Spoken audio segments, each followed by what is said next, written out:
हनुमान, मुझे प्रतीक्षा रहेगी रघुनंदन के साथ पुनः आपके दर्शन की। अवश्य माता, मुझे आज्ञा दीजिए माता। जय श्री राम।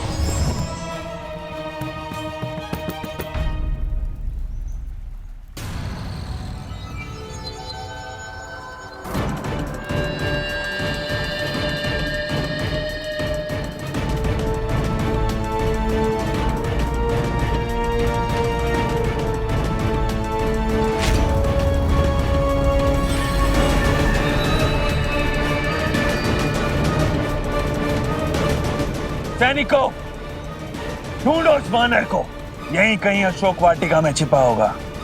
जाओ। जी राजकुमार।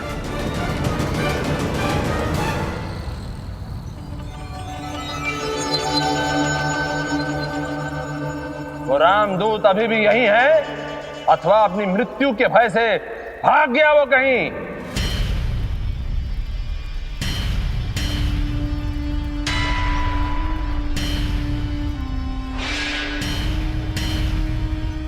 रावण, तुम यहाँ हनुमान को ढूंढने नहीं, अपितु ये देखने आए हो कि जो तुम्हारी मृत्यु का कारण बनने वाली है वो यहाँ है भी अथवा नहीं। सत्य कहा ना मैंने? सीते! चिंता मत करो रावण, क्योंकि तुम्हारे मृत्यु से पूर्व मैं यहाँ से कहीं नहीं जाऊंगी।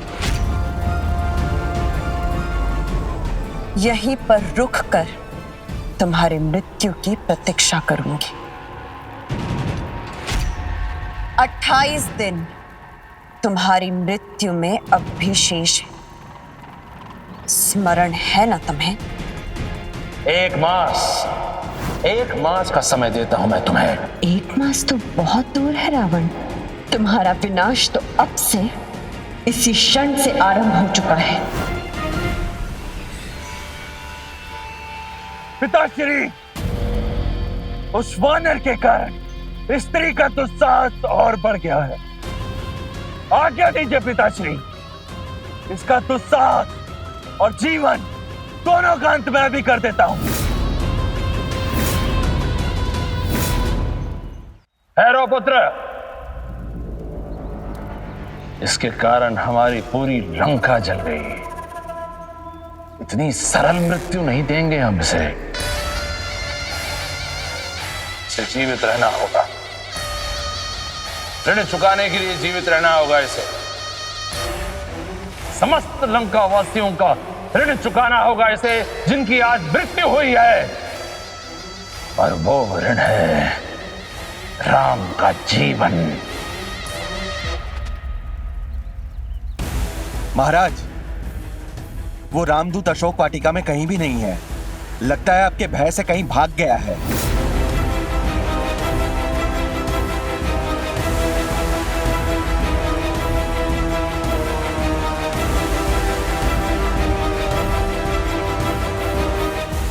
अट्ठाईस दिन, यही कहा था ना तुमने? इसका अर्थ यह है कि केवल 28 दिन ही शेष बचे हैं तुम्हारे प्रभु श्री राम के पास। साम दाम दंड भेद, लोभ मोह काम क्रोध।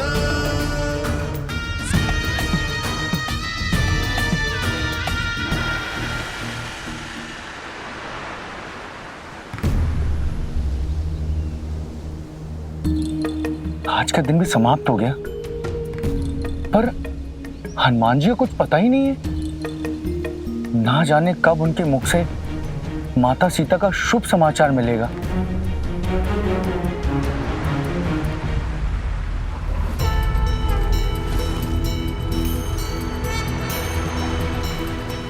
हनुमान जी, हनुमान जी आ गए।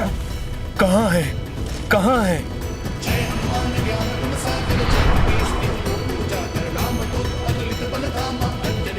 सियावर रामचंद्र की।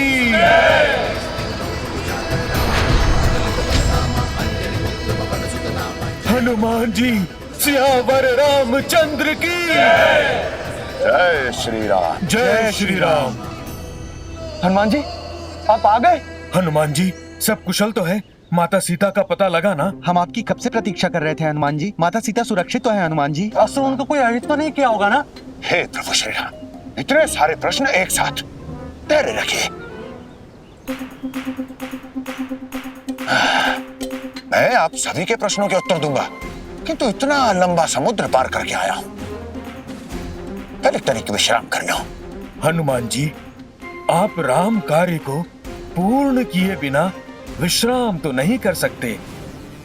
शीघ्र बताइए ना, हम सब जानने के लिए कितने अधीर हैं कि आप लंका कैसे पहुंचे और माता सीता कैसे मिली। जामुन जी, मैं भी वही सोच रहा हूं कि करूं तो कहां से आरंभ करूं, इतनी लंबी कथा है। माता सूरसा, लंकिनी, सिंहिका। हनुमान जी, आप केवल इतना बता दीजिए, माता सीता सकुशल तो है ना? जामुन जी,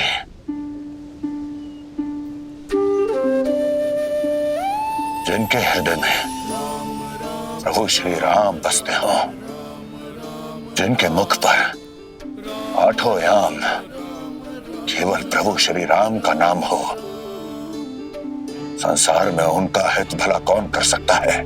जय श्री राम, जय श्री राम। सियावर रामचंद्र की जय, पवन सुत हनुमान की जय। हनुमान जी, आपने माता सीता का समाचार देकर हम सबका जीवन बचा लिया। हनुमान जी, शीघ्रता कीजिए।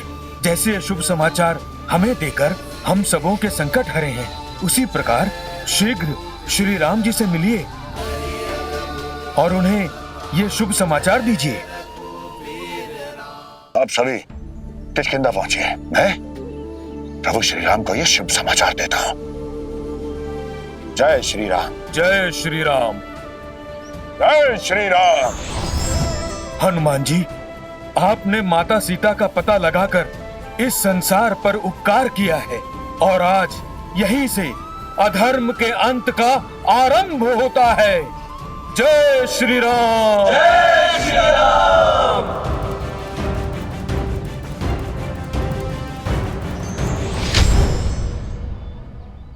जय श्री राम।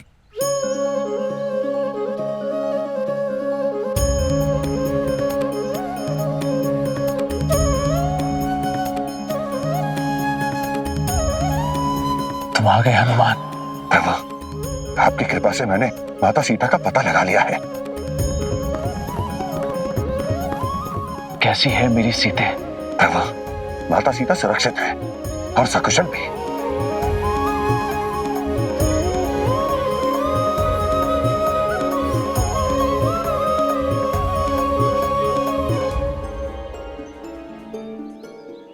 मैं सब कुछ विस्तार में जानना चाहता हूं हनुमान।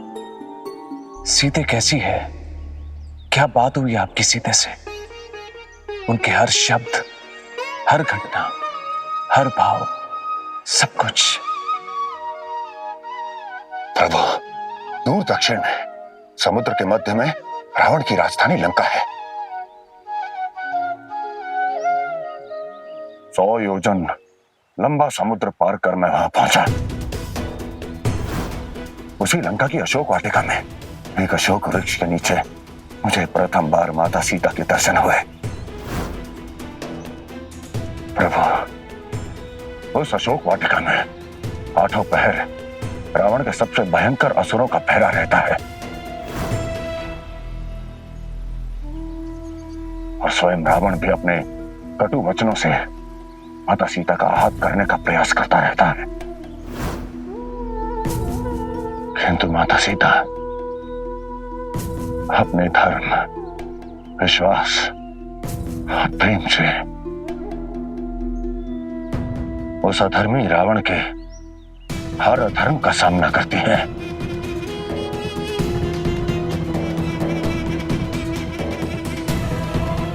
किंतु प्रभु, माता सीता का केवल एक ही संकल्प है। मैं रावण का संपूर्ण अंत चाहती हूँ, इसलिए जब तक मेरे रघुनंदन यहाँ मुझे लेने नहीं आ जाते, मैं यहां से नहीं जाऊंगी।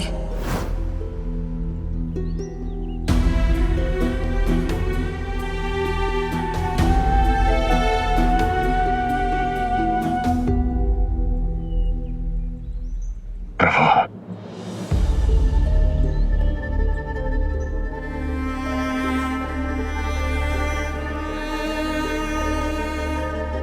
प्रभु, लौटते हुए माता सीता ने मुझे अपनी ये निशानी दी और कहा कि इसे देखते ही आप सब कुछ समझ जाएंगे।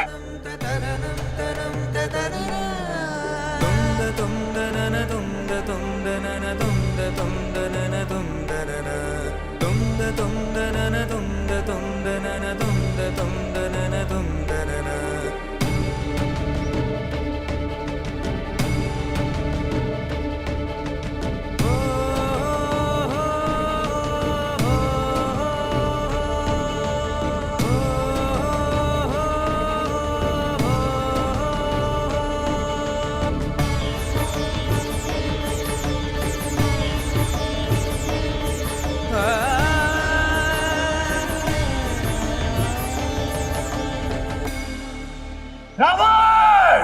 रावण!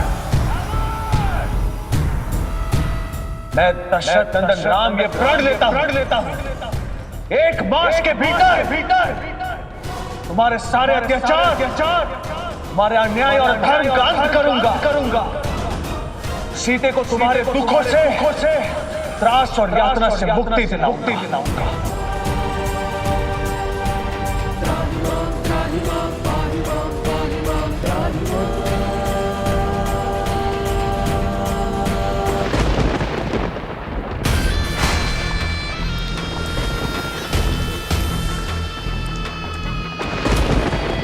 सीते, 2 दिवस बीत गए, मुझे भय है कहीं मेरी शक्ति और सामर्थ्य की सूचना पाकर तुम्हारा वो वनवासी लंका आने के स्थान पर कहीं अयोध्या वापस तो नहीं लौट गया।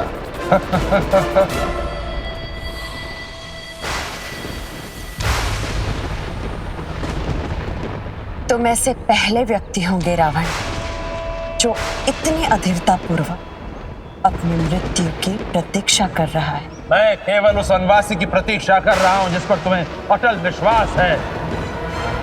तो समझो शीघ्र ही तुम्हारी मृत्यु की कामना पूर्ण होने वाली है,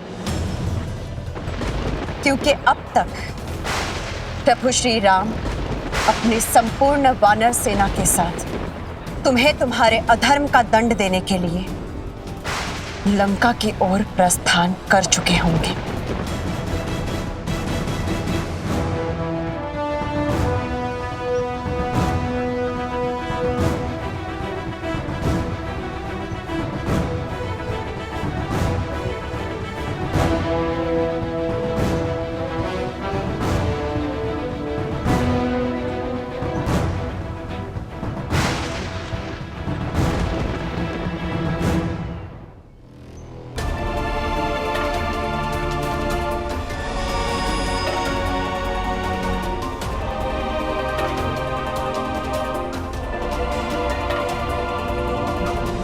प्रभु, इसी समुद्र के उस पार उस अधर्मी रावण की लंका है। जहां माता सीता आपकी प्रतीक्षा कर रही हैं।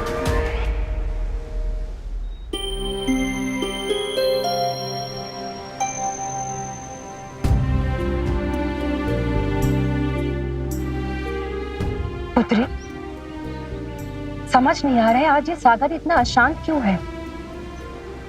मुझे ऐसा प्रतीत हो रहा है जैसे इन समुद्रों की लहरों में भी कोई बात छुपी हुई है। माता, इन लहरों में अवश्य मेरे रघुनंदन का कोई संदेश है। कैसा संदेश पुत्री? ऐसा आभास हो रहा है जैसे मेरे रघुनंदन संपूर्ण वानर सेना के साथ समुद्र तट पर आ चुके हैं।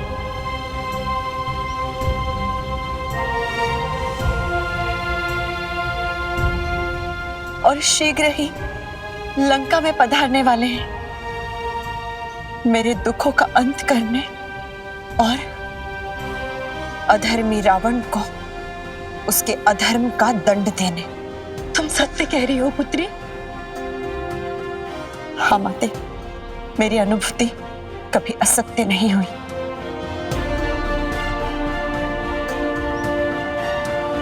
पुत्री, हनुमान जी के पास तो देवों का आशीर्वाद है, किंतु संपूर्ण वानर सेना इतने विशाल समुद्र को कैसे पार करेगी? माता, राम संसार के विश्वास का नाम है। राम असंभव को भी संभव कर देने वाली शक्ति का नाम है।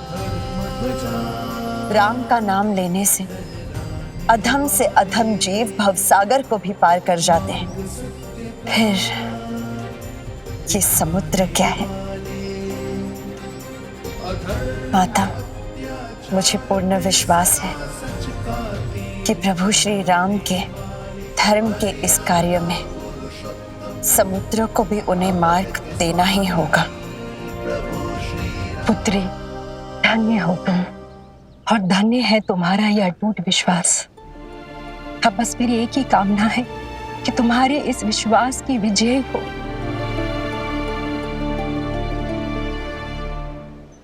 सीते, आपके दुख, आपकी उपस्थिति, आपकी वेदना की अनुभूति हो रही है मुझे।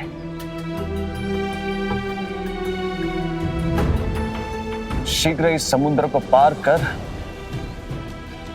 सधर्मी रावण का वध करूंगा मैं, और आपके दुखों का अंत।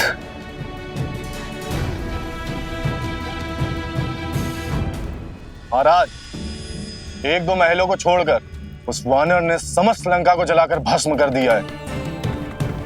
चिंता मत करो सेनापति, मैं अपनी स्वर्ण लंका का पुनर्निर्माण करूंगा, और वो भी देव शिल्पी विश्वकर्मा द्वारा।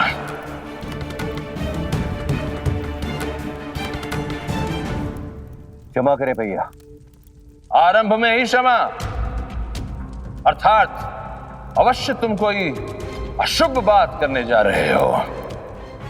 भैया, आप सक्षम हैं, जितनी बार चाहे लंका का पुनर्निर्माण कर सकते हैं, किंतु हमारी लंका तब तक सुरक्षित नहीं है जब तक आप सम्मान पूर्वक देवी सीता को श्री राम को लौटा नहीं देते। विभीषण, बार बार क्षमा करना लंकेश के स्वभाव में नहीं है। मैं जानता हूं भैया कि मेरा बार बार आपको परामर्श देना आपको उचित नहीं लग रहा है, किंतु सोचिए, श्री राम के एक दूत ने संपूर्ण लंका को नष्ट कर दिया। यदि श्री राम स्वयं यहां पधार गए तब क्या होगा? चाचा श्री, वो रामदूत यदि जीवित है तो केवल आपके कारण।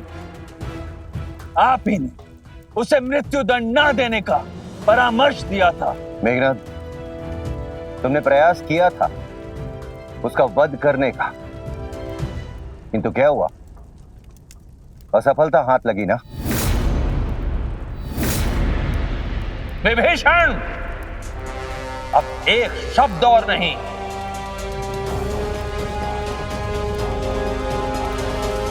बहुत विश्वास है ना तुम्हें उस वनवासी राम के बल पर? वहां जाने दो उसे। उसका और उसकी संपूर्ण वानर सेना का तुम्हारे सम्मुख वध करूंगा मैं।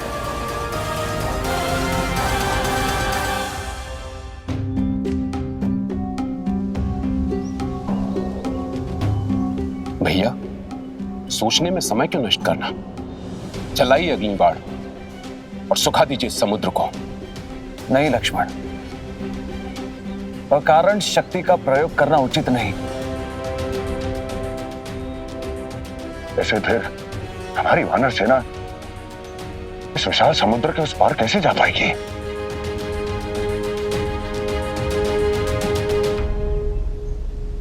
हनुमान, जो कार्य प्रार्थना से हो जाए वहां शक्ति का प्रयोग नहीं करना चाहिए। इसलिए सर्वप्रथम हम सागर देव से प्रार्थना करेंगे कि हमें उस पार जाने का मार्ग दे।